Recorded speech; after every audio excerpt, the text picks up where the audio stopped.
For Hype Plus, I'm Travis Adonis. In Hollywood and rap music, beef seems to be just another part of the game. Directors not getting along with other directors and rappers beefing with other rappers. But with the crossover of hip hop in Hollywood almost 40 years ago, rappers will be getting into it with Hollywood directors. Some notable Hollywood beefs will be Tupac and the Hughes brothers, and most recently, Spike Lee and Chance the Rapper's back and forth over the city of Chicago's depiction of Spike Lee's hit movie, Chirac. But one beef that went under many of our radars was the beef between John Singleton and JaRule. Here's why JaRule dissed John Singleton.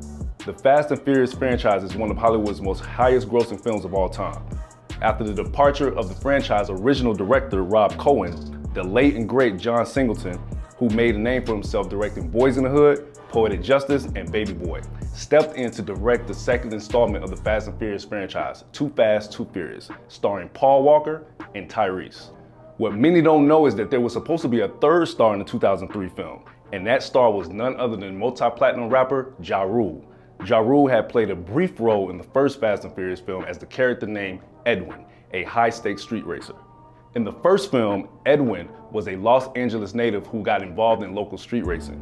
When Paul Walker's character, Brian, wanted to join, Edwin wasn't so convinced.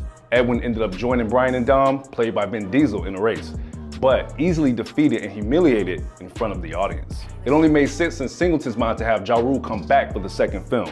The franchise took a big hit with the exit of their lead actor, Vin Diesel, who plays the franchise's main character, Dom. Vin Diesel had decided to part ways with the franchise after reported disagreements regarding the pay for the next film. However, in an interview with Variety back in 2015, Vin Diesel cited script issues as his reason for his brief sabbatical. They didn't take a Francis Ford Coppola approach to it. They approached it like they did the sequels in the 80s and 90s, when they would drum up a new story unrelated for the most part and slap the name on it. With Vin Diesel no longer on board with the franchise at the time, more superstar presence was needed. JaRule was the perfect person to add to the second film because he was a part of the franchise, and on top of that, he was one of the hottest rappers at the time. By 2002, JaRule had already released 3 platinum albums back to back to back. It was a no-brainer for John Singleton to bring him back to star alongside Paul Walker and Tyrese. However, JaRule had other plans. Singleton made several attempts to get JaRule on board for the second film, but he seemed to be ignoring Singleton's efforts. In an interview with MTV in 2002, JaRule described his exit from the franchise. "I just felt it wasn't the best move for me as far as what I wanted to do in Hollywood right now. I'm really trying to do this acting thing very seriously, and sometimes every move is not the right move." John Singleton had become fed up with the lack of communication between the two about returning to do the sequel. Over the years, a rift would come between the two. There was a running narrative in the media that there was tension between both camps. Years later, many wanted to know why JaRule never returned to the franchise, and by this time, Fast and Furious was already a household name around the globe. Many questions had never been answered. Singleton would finally address the rumors in an interview with Grantland back in 2015. Ja got too big for himself, Singleton told Grantland. He turned it down. He turned down $500,000. He got 15 grand to be in the first movie. He was really big at the time. I guess Murder Inc. was throwing out hits and were making money hand over foot. He was acting like he was too big to do the sequel. He wouldn't return calls. I went to the studio to see him. He was kind of playing me to the side like, what? What is this shit? That was all initiated by me. I then made a call. I called Ludacris. Ludacris would play a high-stakes gambler and a street operator, Taj. His character appeared to mirror the charisma and street business savvy of the former JaRule's character. Ludacris was able to stand out with his character and win over the hearts of the fans in the franchise sequel. His character was absent for the third and fourth film, but made a return for 2011's Fast 5. He's been a recurring cast character ever since. Famously known for pimping out the rise of the Fast and Furious crew, and many fans took a liking to his character. Interestingly enough, there's another actor who appeared in Too Fast, Too Furious who blames Ludacris for their absence in future sequels. Michael Ealy, who plays Slapjack in the sequel, but hasn't received any calls to return. When asked by Screen Rant in 2022 if he would return, Ealy said, "Man, I hope so. He's probably a little bit older now, and hopefully he uses his government name at this point.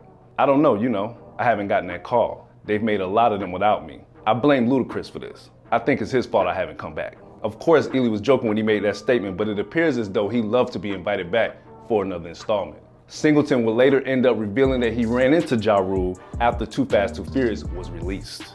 JaRule not doing Too Fast, Too Furious changed Ludacris's life. Years later, I saw JaRule at the Source Awards and we joked about it. I took him under my arm and said, "Man, when I call you, you listen. I ain't calling you for no bullshit.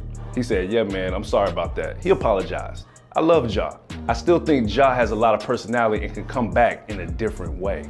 Now, even with the first-hand account of John Singleton, many still speculated on the departure of JaRule. The more successful the franchise became, the more ludicrous JaRule's choice looked, no pun intended. For years, fans wanted to hear the full story. They wanted to hear why he never returned. Recently, in an IG Live interview, JaRule addressed the different storylines people ran with about his departure from the storied franchise. Here's the actual situation. So I was asked to do the movie, the second one, and have a bigger role in the movie.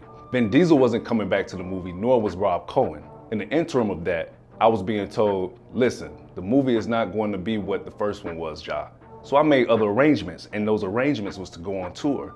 So now, when John Singleton got on to do the project, John obviously came to me and said, hey, yo, Rule, come do the film. And I told John, I'll see what I can do, but I'm already obligated to go on tour. So now you gotta think about it. I was the hottest nigga on earth at the time. So $500,000 to do Fast and Furious, or $13 to $14 million to go on tour. You don't even have to question that. It's not even something you look at twice. So now everybody's looking at 8 movies later and they're like, oh, you could have made up. Listen, I'm cool. I could have made that year what homies in them made 10 years of doing 10 Fast and Furious, so I'm cool. JaRule went on to explain that he still loves the franchise, but the opportunity to go on tour at the time was one he couldn't pass up. Now, with the franchise still continuing to grow at the box office and push out more installments, it does beg the question, was it the right move long term? The franchise is a big global hit which seems to be back in your face every few years. That consistent media presence and spotlight is helpful for artists, especially as they mature in the hip hop industry, which is predominantly a young man's game. We see many artists such as 50 Cent, Ice Cube, LL Cool J, Ice-T, Method Man, and many others successfully transitioning into TV and film to expand their reach and allow their career to evolve. Fast and Furious could have definitely been JaRule's big break into Hollywood. Along with Fast and Furious, JaRule has had minor roles in some well-known films such as Assault on Precinct 13, starring Lawrence Fishburne, and Scary Movie 3. His acting career never really took off like many others have expected. His star presence in the early 2000s lined him up for some great opportunities, but many of the films would go on to perform poorly at the box office. Fast and Furious in many ways was the most successful film the Hollis Queens rapper has been a part of. With the opportunity to expand his role in future films with the franchise, many may still consider the decision as a missed opportunity of a lifetime. As to if he would have made more money with the franchise opposed to the tour, the world may never know. The salaries of Fast and Furious actors, for the most part, is unknown, while many sources cite Vin Diesel's earning at upwards of $20 million a movie. Over the years, John Singleton and JaRule were able to bury the hatchet and move on to bigger and better things, but we can only wonder how the franchise would have turned out had JaRule just picked up the phone. Stay up to date with the latest news and comedy by subscribing here to our YouTube channel, follow Comedy Hype across all social media, and look out for original content on our new streaming service at comedyhype.com. For Hype Plus, I'm Travis Adonis.